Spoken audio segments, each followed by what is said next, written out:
The prosecution says it was able to prove that over 600 million pesos was disbursed and spent by the Office of the Vice President and the Department of Education in yesterday's impeachment trial.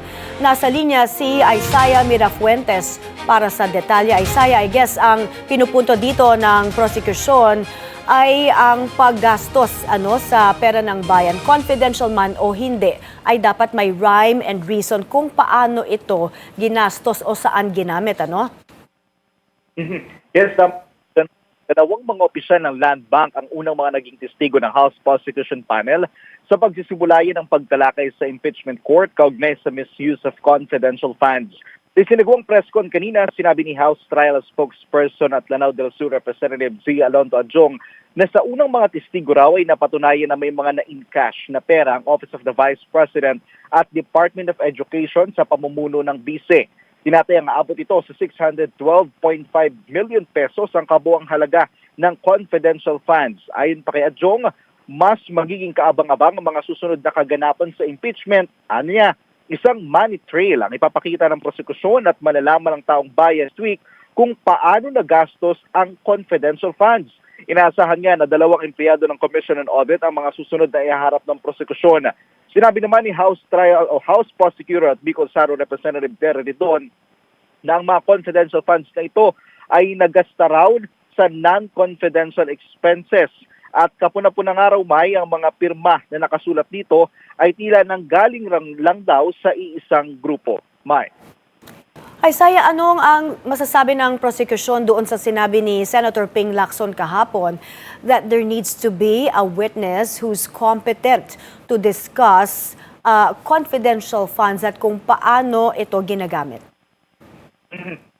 Alam mo, ang lagi sinasabi ng prosekusyon na ninindigan sila na matitibay ang kanilang ebidensya at hindi lang ebidensya, maging yung mga testigong ihaharap nila. Itong mga nauna nga lang na ipinrepresent nila ay para lang daw may pakita sa taong bayan na meron talagang nakuhang pera ang Office of the Vice President at Department of Education mula sa bangko. So this time, next week daw, sabi nila mas bibigat yung mga ebidensya dahil ito raw ang magpapatunay o sila raw ang mga magpapatunay na itong pera na to ay hindi nagastos sa tinatawag na confidential na pamamaraan kundi sa maling paraan, ang sabi ng mismo ng prosekusyon. At inaabangan din natin, May, na posible na ilabas ng nasa impeachment court kung sino ba talaga itong Mary Grace Piatos at Milky Sikuya na nakapirma doon sa confidential funds expenses. May.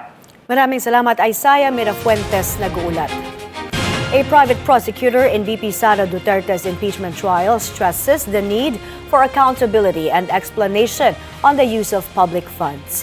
Attorney Amando Ligutan told this to BNC's On Point, despite admitting that the unusual bank transactions described by their 2 land bank witnesses yesterday does not automatically mean it's illegal. He adds 2 Commission on Audit officials are expected to testify next when the trial resumes. Yung pagiging confidential, hindi nagiging immune yung public officer from accountability. Napakasimple na konsepto. The fact that it is confidential, you still have to account. So hindi ka immune from accountability. So yung paggamit ng mga fictitious things. Prosecution member and Manila Representative Joel Chua calls for a limit to confidential funds granted to civilian agencies. In an interview with BNC's Memo, Chua points out there are government agencies that access confidential funds, even if these have no security-related mandate. Talagang idedire-diretso po ninyo yung inyong pagsulong ng isang panukalang batas para matanggal na yung confidential funds. Well, hindi naman natin tatanggalin dahil may mga ahensya talaga na kailangan, di ba? Opo. Pero ililimit natin dun sa mga ahensya na talagang kailangan ito. Kasi kung dun sa mga ahensya na wala namang purpose, so alam natin na parang binibigyan mo lang sila ng opportunity para saan dalhin itong pondong to. The Senate Impeachment Court started tackling the confidential funds of Vice President Sara Duterte's office, as well as those of the Education Department when she was still head of the agency.